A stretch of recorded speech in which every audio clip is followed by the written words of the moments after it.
Hello friends, good morning. જય શ્રી કૃષ્ણ, જય માતાજી, જય રામદેવજી, જય દ્વારકાધીશ. કેમ છો બધાને મારા જય શ્રી કૃષ્ણ. સ્વાગત છે તમારું આજના મારા નવા બ્લોગમાં. અને વાતાવરણ બહુ સરસ ઠંડુ છે અત્યારમાં, અને 2 દિવસથી ગરમી પણ બહુ પડે છે. અને વાગી ગયા છે 8:15 અને દિવ્યાનભાઈ જતા રહ્યા છે સ્કૂલે. કેવુબેનને હવે થોડું થોડું સારું થતું આવે છે. અને આપણને પણ 2 દિવસથી માથાનો દુખાવો પાછો ચાલુ થયો છે. તો આજે થોડીક વિઝિટ કરવા માટે જવું પડશે વિશ્વા મેડમને. ચલો ચા ભાખરીની તૈયારી કરી લઈએ. ચલો, તળેલી ભાખરી, ટાણું અને ચા બની ગયું છે. તો જમવા બેસી ગયા છે. જય શ્રી કૃષ્ણ મમ્મી. જય શ્રી કૃષ્ણ. પપ્પા આજ પાછા દુકાને વહી ગયા અત્યારમાં? એને કઈક 10 કિલો શ્રીખંડનો ઓર્ડર છે, મૂકવા ગયા. ઠીક. મેં તો કીધું ઓલું કામ હજી હાલે છે. ના કામ તો થોડુંક હતું, એમ કહેતા હતા નદીનું ઓપીને આવ્યા છે, બરોબર કરી નાખશે. પછી મેં કીધું કેટલાક દી કાંઈ ભવાર મેં સાંજે હાવ થાકી ગયા, આમ જાવું નહીં પાછું. અને આમે હવે જાવું છે પછી એ થોડુંક તૈયાર કરવું પડે ને. હવે આજ તો સોમવાર તો થઈ ગયું. તમે આજ જયદીપને ત્યાં જઈ આવો, હા, બતાવી આવો કમર માટે. નહીં તો પછી ત્યાં જઈને પાછો દુખાવો થાય તો વળી હેરાન થાવ. અચાનક થાય છે બન્યા થયું તો આપણે બે ઉઠી ગાંઠી થાય બુઆ બેહવામાં એમ. અને પાછું ત્યાં હાલવાનું હોય, ઘરમાં થોડું રહેવાનું છે. થઈ કઈ નહીં, જઈ આવો એટલે નથી ખબર ગઈ પડે. બધા કાલે અંશાબેન કહેતા હતા બધી દવા લઈએ. પણ જાવું જ પડે ને, ક્યાંક જાવું હોય ને એટલે એ ઉપાધિ વધારે. કઈ થાય નહીં તો સારું, કઈ થાય નહીં તો સારું. ભારતીમાંથી કે બધી દવા લઈએ ઠીક. એને શરદી ને એવું રે, થોડુંક ઉધરસ ને હવામાન ફરે એટલે તરત થઈ જશે. વૈશાલી ભાભી કાલ બધું દવા બવા લઈ આવીને બધું તૈયાર કરો. તમે એક કમરનો સ્પ્રે લઈ લેજો ત્યાંથી. પણ મારે સ્પ્રે ની જરૂર નથી. એ ઓલો મૂવનોની સ્પ્રે આવે ને, પગ કે ગમે એ દુખતું હોય ને એની ઉપર તમે સ્પ્રે લગાવો એટલે તમને આરામ મળે. એટલે એક એવો સ્પ્રે તો લઈ જ લેવાય. આજ જાવશો ત્યાંથી લઈ લેજો ને, જોઈશ જયદીપને ત્યાંથી. તો જોઈશ. બપોર પછી આજ થોડા ઘણા થેલો બેલો ભરી લઈએ એકાદો. હા, હજી ઘણું ત્યાર કરવાનું છે. હમણાં મહેમાન આવતા સાંજે મહેમાન હોય એટલે ઘડીક આરામ કરી ઉઠી જા, કોક આવી ગયું હોય આવી ગયો યાર. તને બેઠા માથાની તકલીફ થઈ છે.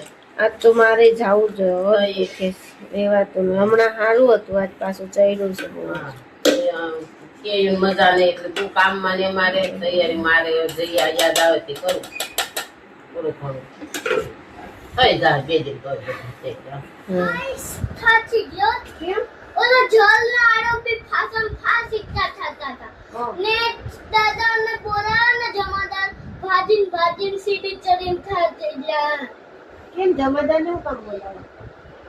ફાસમ ફાસ ઇચ્છા થતા હતા. કોણ? ઝાડા લૂજી ફાલતા હતા.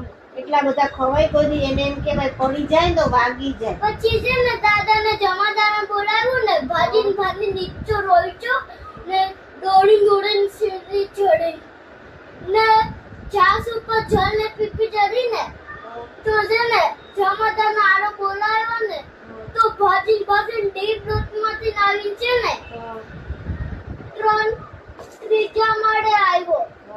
4થા માળે પહોંચવાના જતા તો એ બધા આરોને એમ કીધું જમાદાર વહી ગયા એટલે બધા નીચે આવ્યા ધમાધમ કરતા. એવું પર બહુ દોડવાનું નહીં, પડી જવાય, વાગી જાય તો. પૂરામાં જ આવશે હવે.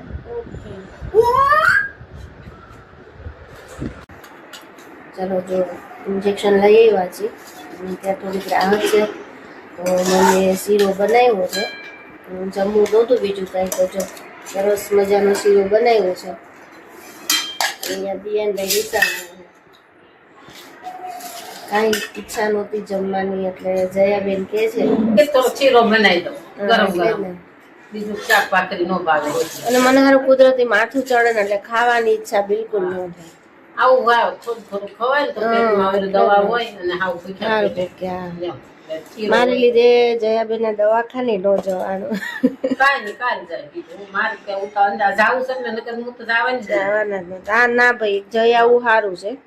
કાલે થોડી જોઈ કે તાર પપ્પા હારે હોય ને એને ઓળખે ઈ પેલા કબ દિવાળી અને ઓળખવા કરતા કેવું, તમે ભેગા પપ્પા ભેગા હોય તો સારું. એકલા હું લઈ ન જઈ શકું કે એવું ઘરે એકલી એટલે મૂકીને ન જવાય. ના રે ના હવારે કીધું તાર પપ્પા કે કાલ હવારે જઈએ છીએ. જઈ આવજો. જયદીપ ને કહીએ ને ઓળખે ને તાર પપ્પાને કાકા કાકા કરે જાય હા એ તો ખબર છે મને. કે મારે હરિદ્વાર જાવ છે 10 દિન હારો આરામ થાય. હા દવા આપી દો. દવા આપી જોઈએ એટલે આપી દે. બીજી મને તકલીફ નથી પણ આ બેહવા ઉઠવામાં કમર દુખે છે.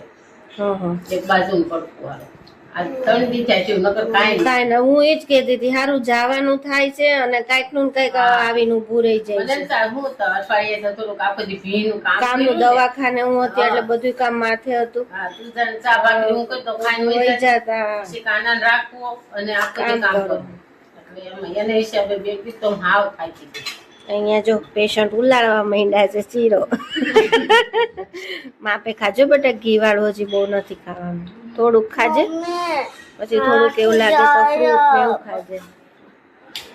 રિયાનભાઈ ના હાથ ગાયબ થઈ ગયો જો. ઓ બાપા રે ક્યાં વયો ગયો? હાલીને વહી ગયો હે?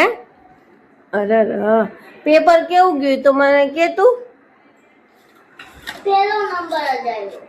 હે બધું લખ્યું તમારી દીકાને તો બાર તો નીકળ પણ લે મમ્મીનું નામ રોશન કરીશ એવું લખ્યું તો કેવું લખ્યું મારી દીકાને રિહાઈ ને એટલે કોઈનો ન એવો ઘટિયો બોલો છે. આજે હવે થેલો થોડો ઘણો મમ્મી બ્રોન્ડે હું ઉઠું ને એટલે થોડોક થેલો એકાદો ભરી લઈ વાહ ભલે રોંઢે. અને થોડુંક વાંચી જઈ આવું. પછી કેમ કે એકારે બધુંય નહીં ભરે. તો ઈ મને આધાર કાર્ડ તમારો કપડાનો ને એવું બધું છે ને એ તમારું ભરી લે. પપ્પાનું કાલે જ ભરશું. તાર પપ્પા ભગવાનભાઈ હવાર ગયા ને તો ભગવાનભાઈ એમ કીધું બદ્રીનાથ આપણે બે ને જવાનું છે એને ત્યાં સંતો હારે વાતચીત થઈ ગઈ છે અને વેવાય કોક જાય છે કે તમે બે વહી આવશો અમારે આજે જવાના બરાબર હા.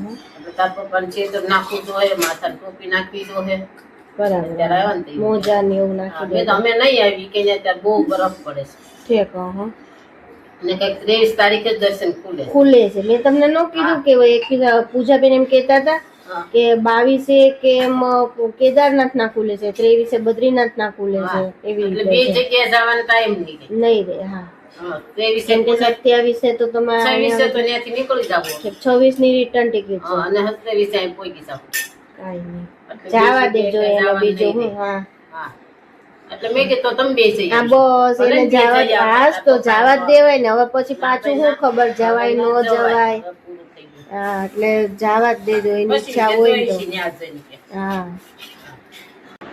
સાંજના વાગી ગયા છે 6:30 અને ચા નાસ્તો કરવા બેસી ગયા છે. રિયાનભાઈ પણ ઉઠી ગયા છે ને મેં કાનોડું સરસ મજાની ચકરી ચા ભૂંગળા બિસ્કીટ નહીં. મારી જટોડીને હારું થઈ ગયું. અરે મારો દીકરો આવો સારું છે અત્યારે. જાય માથું દાપી દો. ના બાપા ના મને નથી દબો. બસ ને દાપી દો હુવા ટાઈમે. ઓકે એવા ટાઈમે ત્યાં કેયા બેન પણ જો જાદુ જ્યારે પહેલી વખત આવ્યું છે લઈને ઓપરેશન પછીનું પહેલી વાર જાદુ પીવે છે. કાલે બતાવવા જાવું છે. કાલે સ્ટીચીસ તોડાવવા જાવું છે ને.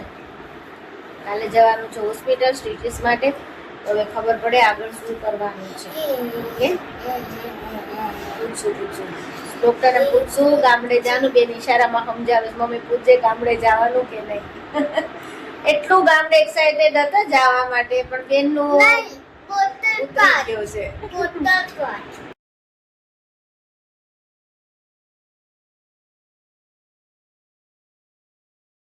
વાગી ગયા છે 7:30 અને જો રસોઈની તૈયારી કરવા માંડીએ છીએ. રસોઈમાં બનાવવાનું છે આજે ભરેલા ગુંદાનું શાક.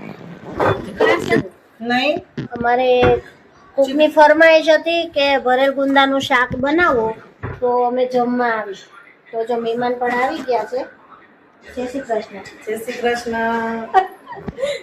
2 દિવસથી કહેતા હતા ગુંદાનું શાક તું બનાય તો હું આવું. તો આજે ફાઇનલી ગુંદાનું શાક બનાવવાનું છે. સિઝનના પહેલા ગુંદા નહીં બેન.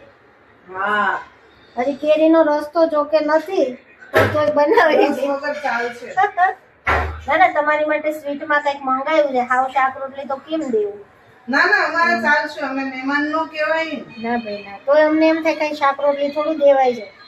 તો જો શાક માટે ચણાનો લોટ શેકી લીધો છે શાક માટે ચણાનો લોટ શેકી લીધો અને પછી એમાં લસણની પેસ્ટ, ધાણા જીરું, હળદર, ચટણી, મીઠું, લીંબુ અને ખાંડ એટલું ઉમેરી દીધું છે અને થોડો ગરમ મસાલો અને હિંગ અને હવે થોડું તેલ પણ ઉમેરશું અને પછી લોટને મિક્સર કરીને પછી એને ગુંદાને ભરી દેવાનો. સરસ મજાનો જો મસાલો તૈયાર થઈ ગયો છે અને હવે આ રીતે ગુંદા ભરી દેવાના છે.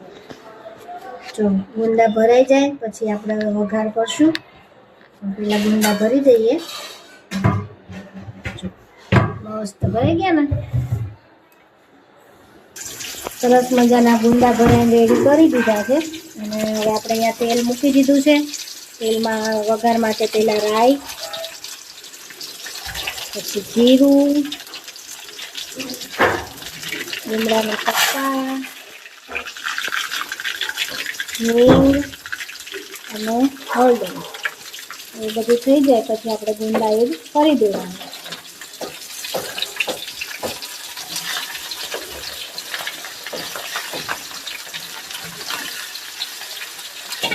જો મહેમાન બેસી ગયા જમવા. કેવું બન્યું શાક? કોકને ભાવ્યું એટલે બસ નહીં કલાબેન? અરે મસ્ત.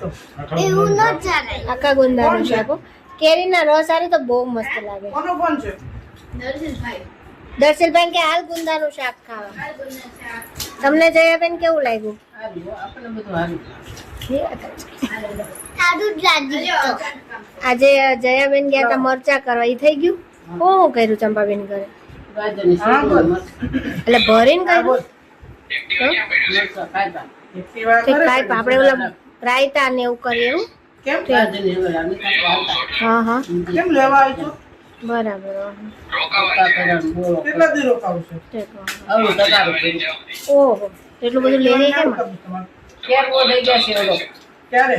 કેમ દઈ ગયા છે?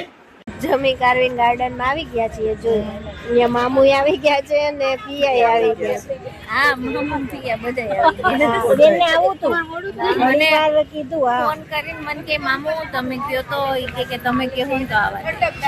હાલતી હતી ને તે મમ્મી મને નાઈટ ડ્રેસ દે ને બીજો હું પહેરી લઉં. ત્યાં પર દીપક પીજાડે ને એટલે બેહી ગઈ. બેનને આવું આવું છે. તો મને કે મામુ મને હવે કાંઈ તકલીફ નથી, બધું ઓકે જ થઈ ગયું. મેં પણ બટા નો હોય હજી તો થોડો અને ટાઈમ આમ જવાય. હજી ટાંકા હજી તૂટ્યા ટાંકા નથી નથી ને. તૂટ્યા. ટાંકા તૂટ્યા પહેલા તો નો જ જવાય. ન જવાય. એટલે એમાં શું હોય એને દુખાવો ન હોય ને નથી ને એટલે બસ એટલે છોકરાઓને વધારે. ખબર ન પડે પણ ખોટા હેરાન થઈ જાય. ખોટા હેરાન થાય. અને ચલો ચાલી લીધું છે અને અમારી આ થોડી વાર કાન બેસીએ. બટડીને જો, કાન બટડીને અમારી આ કાન બટડીને આજે વિડીયોને એન્ડ આપીએ અને કાલે મળીએ અમારા નવા બ્લોગ સાથે. જો અમારો વિડીયો ગમ્યો હોય તો લાઈક કરો, શેર કરો અને સબસ્ક્રાઇબ કરો અને કમેન્ટ કરો કે અમારો વિડીયો કેવો લાગ્યો. ગુડ નાઇટ, જય શ્રી કૃષ્ણ. Good night.